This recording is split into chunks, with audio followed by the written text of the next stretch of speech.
Well, hello, people. How y'all doing out there in YouTube and Facebook land? Um, it's Treese. I am packing. um, if you follow me on Instagram or follow me here on Facebook, then you know that we are moving this weekend, and I'm super excited about that. We move into a new. We're still in Broward County. We're just in another part of Broward. I was trying to have all my stuff together, y'all. I was trying. Hey Malicia. Um, we're still in Broward. We're just in a different part of Broward. And it's a nicer area, so I'm super excited about that. Um, and the apartment is nicer and things like that. And I feel like the part that I'm most excited about is that I get my own office. It has been so long since I had my own office. So I'm just like, I feel like I am way more excited than an adult human being should be about an office, you know. My husband is so over it. Like he is so tired of hearing about this office. I have been like on Pinterest, I've been on Etsy, I've been on Amazon, like I've been all different kind of places. You know, trying to get inspiration for decorating my office and designing my office. I'm super excited about it. Part of it is because I it has been a long time since I had an office. And so the last time I had like my own office was when I was in private practice in New Orleans. I had my private practice. That was really like my first business. I had my private practice in New Orleans. Let's see, I finished grad school. I had my private practice in New Orleans in 2012. That is when I had my private practice, 2012, 2013. And I love that office. I love that office. It was a major venture for me. It was a major experience for me. And unfortunately, it went down in flames. Despite my best effort, you know what I'm saying? Like, despite as hard as I had tried, it just didn't work out. And that was one of the most difficult decisions that I ever had to make. It was a turning point in my life for sure. But that's a different talk for a different day. We ain't came here to talk about that today. But hey Ramona. Hey Kavanika. I know. And so so anyway, so yeah, so the last time I had an office was like forever ago, and that experience was not a positive experience for me. So I'm super excited about having this office at this point, at this like venture, this crossing in my life or whatever, because I feel like I have a lot more control over what's happening. I feel like I have a lot more confidence about what I'm doing as a business owner. When I had my private practice, girl, I ain't know nothing about running no business or like nothing, absolutely nothing. I was literally figuring it out as I went along. And so I made a lot of bad decisions. You know what I'm saying? Yes, if you're watching this on the replay, go ahead and comment hashtag replay so I can say hey. And if you're watching this live, go ahead and hit the like button so you can tell the people that you like what you see. And then also hit the share button. Don't be stingy. You should share me with your friends. You know what I'm saying? That's what you should do. Hit the share button. I would like to get maybe 5 or 6 shares tonight. If that's a thing that you feel like you can make happen, then go for it. So anyway, I'm getting this office and I'm super excited about getting this office. I'm really like looking forward to, is this thing not okay, no, it is. I was about to say. I'm trying to do some stuff differently this time. And I'm excited I feel like I have a second chance. You know what I'm saying? I feel like this is a second chance for me to really like see what I can do in terms of building my business, building my brand. I have a lot more clarity this go round. I have a lot more skills, like actual like business skills now that I did not have before. And so, and I'm a lot more connected to the work now than I was before. So I feel like everything that I need in order to like really have a different experience this time because the first experience was not a positive one. So if I feel like it's a do-over, and that's exciting. Like that's super exciting. And I'm happy to even be in a place to be able to recognize that it's a do-over because I think a lot of times we get do-overs in life, but we don't even like realize that it's a do-over because we have so much mental and emotional baggage that we're carrying. And so we have to clear our minds. Like we have to take a bunch of shit off. I feel like I don't know where to look because I'm over here, but the camera is over here. Do I look crazy? I look crazy when I look at myself. I look crazy when I look at the camera. I don't know which way I look crazy, but I feel like I look crazy. I'm still sorting all this out. Y'all bear with me. I'm figuring it out though. So anyway, so, I'm sitting here and I'm packing or whatever, and I'm watching. Oh, by the way, I'm gonna make a lot of things for my business because I'm a DIYer as well. I like to call myself an upcycler. And I don't know if that's something that I've ever really like shared with y'all before, but I would like to share that with y'all. And so I feel like there's just something about taking something that was meant for the trash, like taking something that was considered to no longer have any value and like giving it a new life and giving it a chance to live again. Like I really, really connect with that. And so doing DIY and crafts and things like that is very therapeutic for me.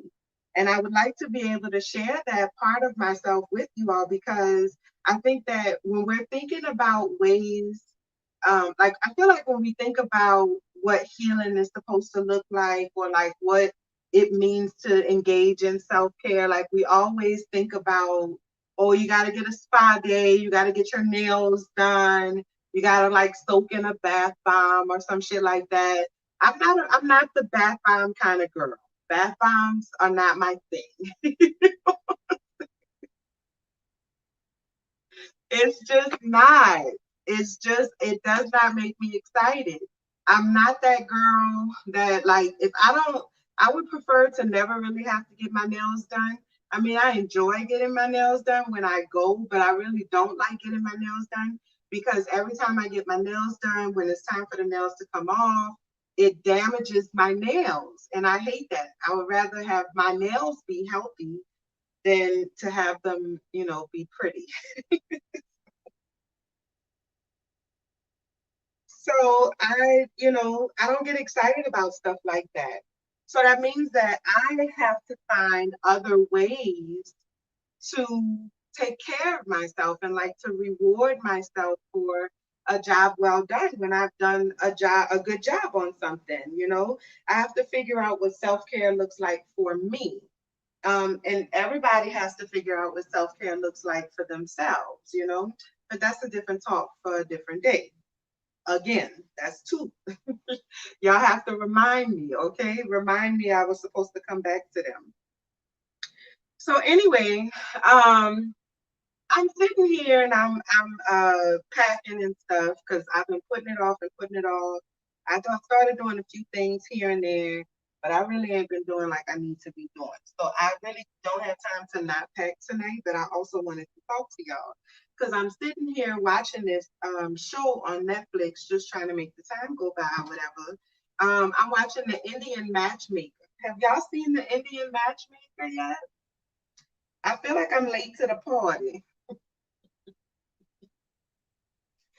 I feel like everybody has watched it already, and everybody is like, girl, what you was waiting on? Welcome to the party, sis. Welcome to the party. Have y'all watched the Indian Matchmaker? Hey, Ramona.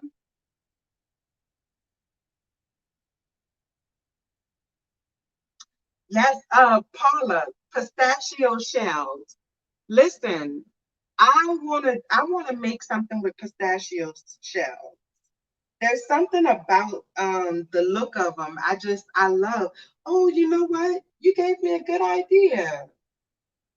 I could do a pistachio art for my office. Oh, girl, that's gonna be good. I'm gonna do that. I'm gonna do that. And then I'll show y'all how it come out. So anyway, um, the Indian Matchmaker. So basically, the Indian Matchmaker is, I mean, it's exactly what it sounds like. It's a matchmaker for Indian people or people from of like Asian Indian descent. Um, and it's so interesting. And I wanted to watch it because I recently was working with a client who had Indian heritage, and that was a first for me. I've never worked with a client from that background before, so it was really interesting for me to see how many similarities that we had in terms of, she may not be a black person growing up in America, but she absolutely is a brown person growing up in America. And then to be growing up so differently from your parents' culture and things like that. Like she was being raised American and they moved to America as adults with children. And so, it was very interesting to me to see just how many similarities there were. Because we think that we're so different, but we not. Like if you have melanin in your skin, um, 9 times out of 10, you can share some stories with somebody else who also has melanin in their skin. And they're going to be like, damn, that shit happened to me too, because they brown. So, anyway, I was interested in watching the show, because I've had this experience with her. And, it was interesting to find out more about that culture. So they have a girl on the show, and the girl is picky. She's picky. She's very headstrong. She's very, very like she's a lawyer, and like it's a huge part of her identity. She's very much like, this is who I am. I have no intentions on changing. I'm not even going to acknowledge that there's anything wrong that I could ever do. I'm never wrong. I am absolutely perfect and I have very high standards. And meanwhile, everything that she's saying, it just, it is so unrealistic and so like not the truth of what it means to be a human being. And she's so like really, really into that. And, from a therapeutic standpoint, um, I would say, I mean, I'm not her therapist and I'm not, I cannot say anything of any real substance because I've never met with this woman before. I have never sat down in a session with her before. I don't know this woman from Adam. All I know is what I see on the TV, the presentation that she's giving us on the TV. And based on what I see, I would say that she has a lot of trauma at some point in her life, likely around like who she is and like people making her feel like she wasn't enough or something like that. So she has put on like this armor of feeling like, fuck the world and I'm just this and I'm so awesome and I'm so amazing. And it's everybody else's fault. If they don't want to be friends with me, then it's their fault. Something is wrong with them because there's nothing wrong with me. You know what I'm saying?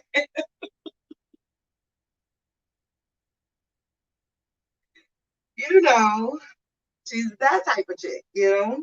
And the matchmaker, it keeps saying like you have to be open. You have to be open when you're trying to find a match, when you're trying to find somebody to be in a healthy relationship with, a long lasting relationship with. You have to like look at yourself, you know? You have to be willing to compromise. You have to be willing to like admit that people have flaws because you people too. You know what I'm saying? Like you people too. You have flaws just like they have flaws. You can't come to somebody and say, "Well, listen, this the deal, right? So I want to be with you. I want to reproduce with you. I want to you know, buy and share credit with you. I want to, you know, enter a legally binding relationship with you. But you can't tell me nothing about who I am. You can't get mad at nothing I say or nothing I do. You can't never hurt my feelings or upset me. You can't never disagree with me about nothing, right? And you have to make more money than me. You have to have more power on your job than me. You can't have no kids, or if you do have kids, you know, you can't really like fuck with them like that because I need to be your number one priority. You know, like you can't do that. But that's what a lot of us are doing. That's what we do. We say you have to take all of my flaws, but I'm not willing to take any of yours. And so, you know, when I was watching that show, it was so blatant to me. It just really stood out. And I was like, oh, let me do a live on that real quick because she swears up and down that she's ready for a real relationship. She swears up and down. She says that, you know, she's ready to be in a relationship and that, you know, she then hired this matchmaker and this lady must not know how to do her job. Again, it's something wrong with everybody else. Of course, it's not me. It has to be everybody else because I'm perfect. So if this lady is supposed to be a matchmaker, then why can't she just find me a match? And the matchmaker is saying, because what you're looking for does not exist. Your standards are entirely too high. And I feel like a lot of us like really find ourselves in that place, like in that position, because we say that we're ready for something. We say that we're ready to have whatever this blessing is, whatever this thing is. Like we say, I'm ready. I don't understand what's going on. I don't understand what's wrong. I don't understand what am I doing wrong. Like this is all questions that I've asked myself. I'm like, I don't get this. I don't get this. I'm getting it all right. I'm doing everything I'm supposed to be doing. I'm trying as hard as I can try. I don't understand why this is not working. But the truth of the matter is that you, while you are likely working very hard, right? You are definitely working very hard at whatever it is that you're doing. You're not necessarily being intentional about the work that you're doing. You're just trying as much as you can.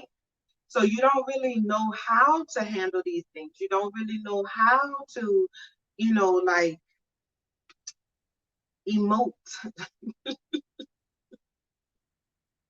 You know, you don't really know how to do it.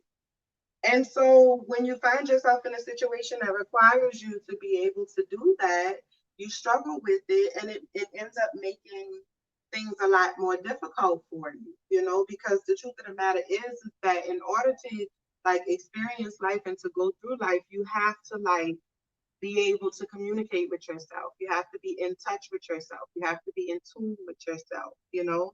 And so we say that we're ready for things, but we're not because we might have done all the work in terms of like making sure that we look good on paper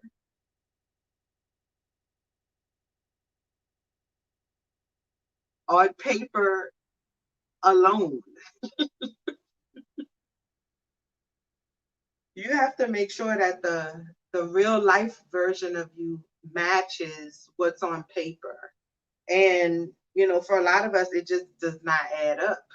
But we are not in a place to be able to acknowledge that because we're afraid of it all, you know, whatever the reason is. And so we say that we're ready for something, but we're not really ready for it. And that's why, you know, we're struggling to manifest it in our lives because we haven't done the work yet, you know? You haven't done the work to be able to receive it, you know? Because receiving it starts with seeing. And when your vision is clouded by trauma and mental and emotional blocks and stuff, it's hard to see anything good, you know? And I mean good like in both sense of the word, right? So like it's hard to see anything good like well, and it's hard to see anything good like awesome. So I think the next time that you are thinking about what it is that you want to manifest in this life, and the next time that you're sitting down being really, really hard on yourself, or you're sitting down blaming the world for why shit ain't working out for you, or if you're sitting down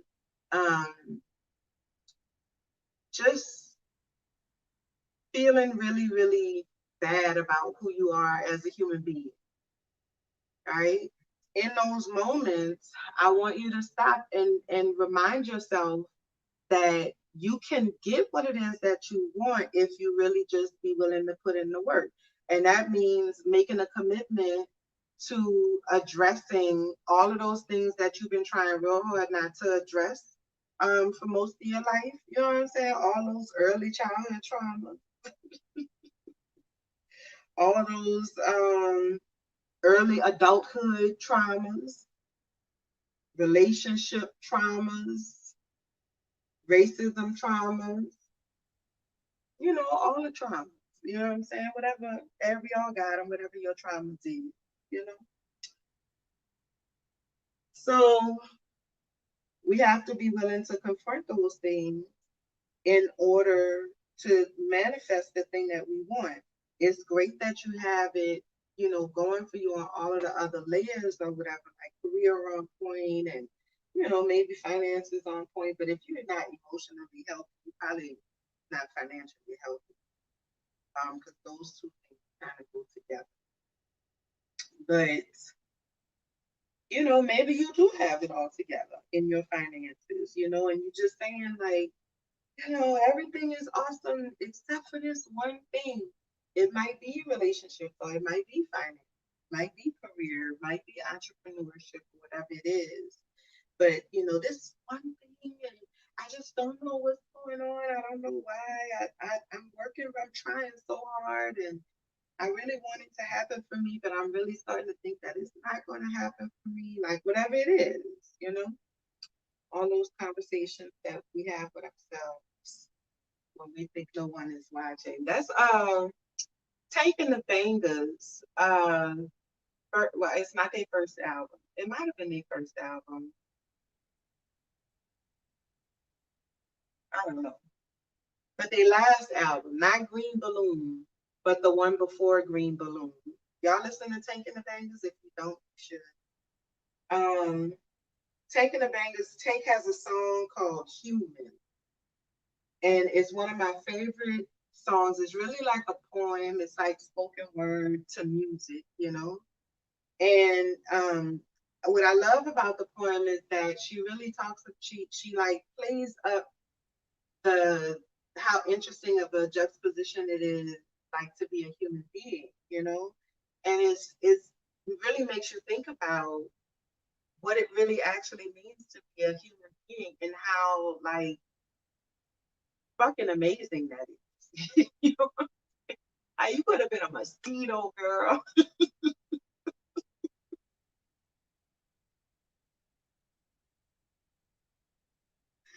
That would suck. You know what I'm saying? That would really, really suck. I don't think I would want to be a mosquito, you know? that's just not the direction I would choose for my life, you know. So, lucky you, you get to be human, you know. And I love that song. Y'all should go and listen to that song. Y'all should go listen to that whole. It's called Think Tank. Man, that was fucking with me. I could not think of the I couldn't think of the name of the song. A Roach, yes, girl. Hey Sonia, hey Linda. How y'all doing?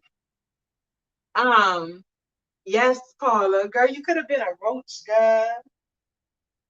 Listen, then not only did you get to be a human, let me tell you how awesome it really is. So you didn't just get to be a human, you got to be a woman, which is like, I mean, come on. I mean, come on.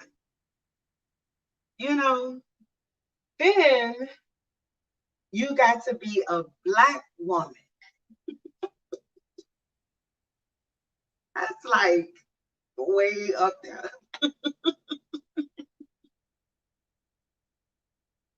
We got the best of everything. We got the best of everything. So, like, listen, let's be real. Everybody wants to be a black woman. They just don't want us to know that they want to be black women. You know, but they do. It's cute. But anyway, you get to be that because that's just who you are. And I think that's really freaking cool. So you deserve to have all of the things that you say you want to have in your life. And I was I really believe that, healing is your birthright. You deserve to heal. You deserve to, be happy and experience like actual joy. You don't just have to go through life with whatever life hands you. Like you can be intentional about building the life that you want to build for yourself. And you can it's like shit you can actually do. You know what I'm saying? Like it's things that you're actually capable of doing to experience joy. You just don't know how to do it.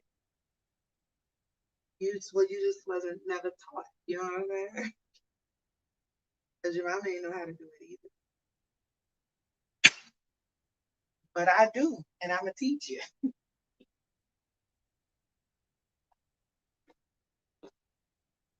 So make sure you have your notebook when you come see me, girl. Whenever you come talk to me, have your little notebook ready. Your Treese journal. I'm gonna call it the What Would Treese Say journal. So make sure you have your What Would Treese Say journal so you can write your little notes down and get your life together, girl.